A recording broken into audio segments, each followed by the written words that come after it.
जय जय माता रानी। नवरात्र के तीसरे दिन माता चंद्रघंटा की पूजा का विधान है। हिंदू पंचांग के अनुसार 5 अक्टूबर 2024 यानी आज शारदीय नवरात्र का तीसरा दिन है। ऐसे में माना जाता है कि इस दिन शारदीय नवरात्र 2024 माँ चंद्रघंटा की पूजा करने से जीवन में खुशियों का आगमन होता है। इसके साथ सभी मनोकामनाएं पूरी होती हैं। आज हम आपके लिए लेके आए हैं माँ दुर्गा सप्तशती का श्री दुर्गा सप्तशती का तीसरा अध्याय। माता रानी की कृपा आप सब पर बनी रहे। प्लीज़ अगर आप चैनल पे नए हो तो चैनल को लाइक शेयर सब्सक्राइब करिएगा और कमेंट बॉक्स में जय माता रानी लिखना ना भूलिएगा। माता रानी कहती है, जब तक मैं मधुपान कर रही हूँ तब तक तू गरज ले और इसके पश्चात मेरे हाथों तेरी मृत्यु होगी। हो जाने पर देवता गरजेंगे। महर्षि ने कहा। यो कहकर देवी उछलकर उस दैत्य पर जा चढ़ी और उनको अपने पैर से दबाकर शूल से उनके गले पर आघात किया। देवी के पैर से दबने पर भी दैत्य अपने दूसरे रूप में अपने मुख से बाहर होने लगा।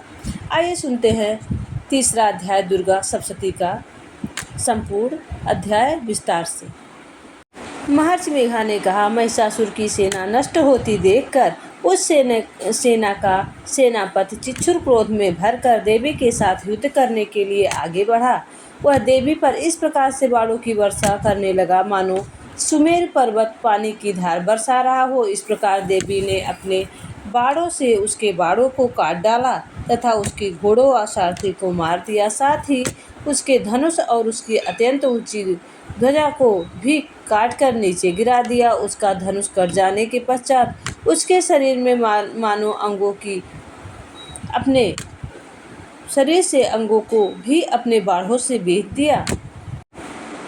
धनुष घोड़ों और सारथी के नष्ट हो जाने पर वह सुरधार और तलवार लेकर देवी की तरफ आया। उसने अपनी तीक्ष्ण धार वाली तलवार से देवी के सिंह मस्तक पर प्रहार किया और बड़े वेग से देवी की बाईं भुजा पर वार किया, किंतु देवी की बाईं भुजा को छूते ही दैत्य की तलवार टूटकर 2 टुकड़े हो गई। इससे दैत्य ने क्रोध में भरकर शूल हाथ में लिया और उसे भद्रकाली की ओर फेंका। देवी की ओर आता हुआ वह शूल आकाश में गिरते हुए सूर्य के समान प्रज्वलित हो उठा। उस शूल को अपनी ओर आते देखकर देवी ने भी शूल छोड़ा और महाअसुर के शूल के 100 टुकड़े कर दिए।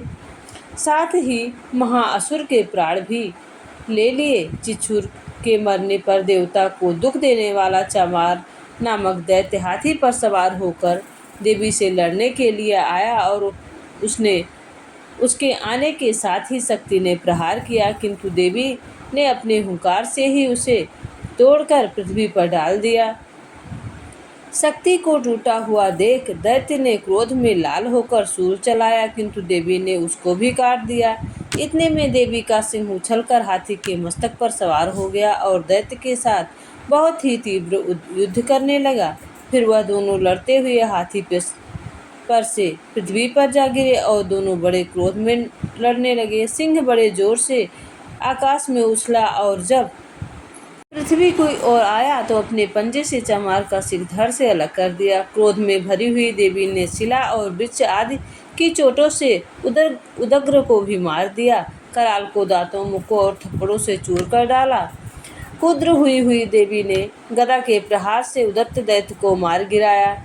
विंध्यपाल से वासकल को बाणों से, ताम्र और अंधक को मौत के घाट उतार दिया। तीनों नेत्रों वाली परमेश्वरी ने शूल से उग्रास, उग्रवीर और महाहनु नामक राक्षसों को मार गिराया। उसने अपनी तलवार से बिडाल नामक दैत्य का सिर काट डाला और अपने बाणों से दुर्धर और दुर्मुख राक्षसों को यमलोक पहुंचा दिया। इस प्रकार जब महिषासुर ने देखा कि देवी ने मेरी सेना को नष्ट कर दिया है तो वह भय का रूप धारण करके देवी के गढ़ों को दुख देने लगा। जब उन गढ़ों में कितनों को उसने मुख के प्रहार से, कितनों को खुरों से, कितनों को पूंछ से, कितनों को सिंहों से, बहुतों को दौड़ते हुए वेग से, अनेकों को सिंहनाद से, कितनों को चक्कर देकर और कितनों को श्वास वायु में झोंकों से पृथ्वी पर गिरा दिया। वह दैत्य इस प्रकार गढ़ों की सेना को गिरा दिया। देवी के सिंह मारने के लिए दौड़ा।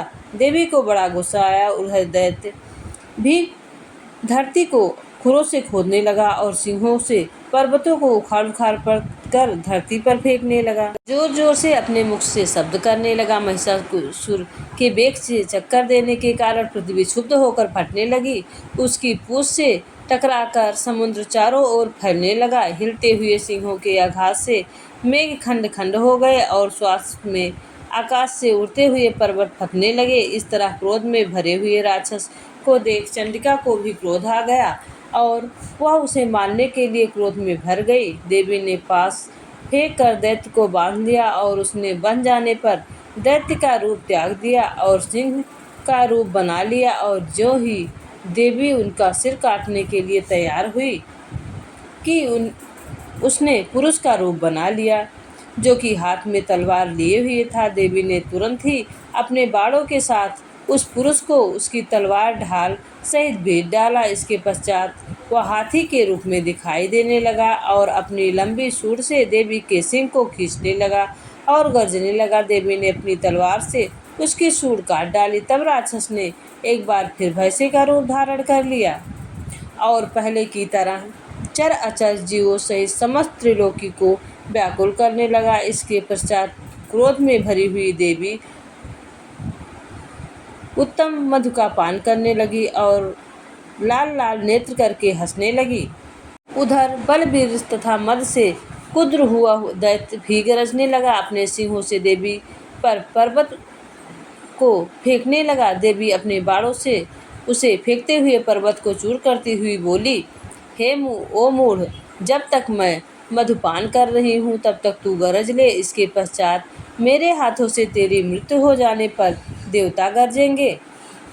महर्षि मेघा ने कहा। यो कहकर देवी ने उछलकर उस दैत्य पर जा चढ़ी और अपने पैरों से दबाकर शूल से उसके गले पर आघात किया।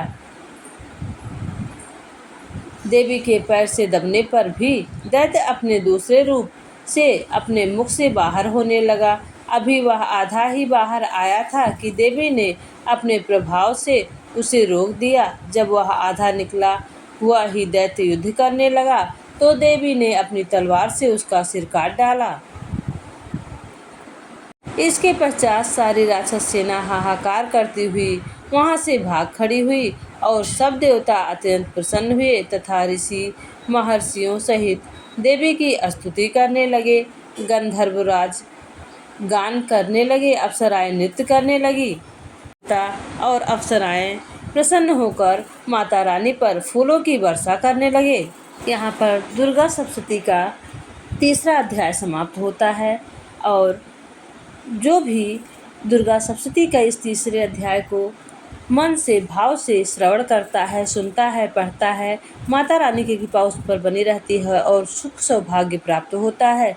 इन नवरात्रों में लोग अपनी आध्यात्मिकता और मानसिक शक्ति संचय करने के लिए अनेक प्रकार के व्रत, संयम, नियम, यज्ञ, भजन, पूजन, योग साधना आदि करते हैं। यहाँ तक कि कुछ साधक इस रात्रियों में पूरी रात पद्यासन या सिंहासन में बैठकर आंतरिक त्राटन या बीज मंत्रों के जाप द्वारा विशेष सिद्धियां प्राप्त करने का प्रयास करते हैं।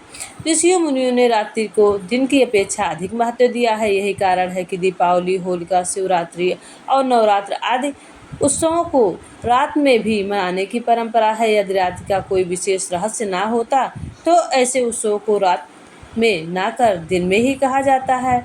इसीलिए नवरात्र, नौ शब्द से नौ अहोरात्रों विशेष रात्रियां का बोध होता है। इस समय शक्ति के 9 रूपों की उपासना की जाती है क्योंकि रात्रि शब्द सिद्धि का प्रतीक माना जाता है। भारत के प्राचीन ऋषि मुनियों ने रात्रि को दिन की अपेक्षा अधिक महत्व दिया है। यही कारण है कि दीपावली, होलिका, शिवरात्रि और नवरात्र आदि उत्सवों को रात में भी मनाने की परंपरा है। माँ श्री दुर्गा सप्तशती का तीसरा अध्याय पढ़ने से शत्रु से छुटकारा मिलता है और सुख सौभाग्य की प्राप्ति होती है।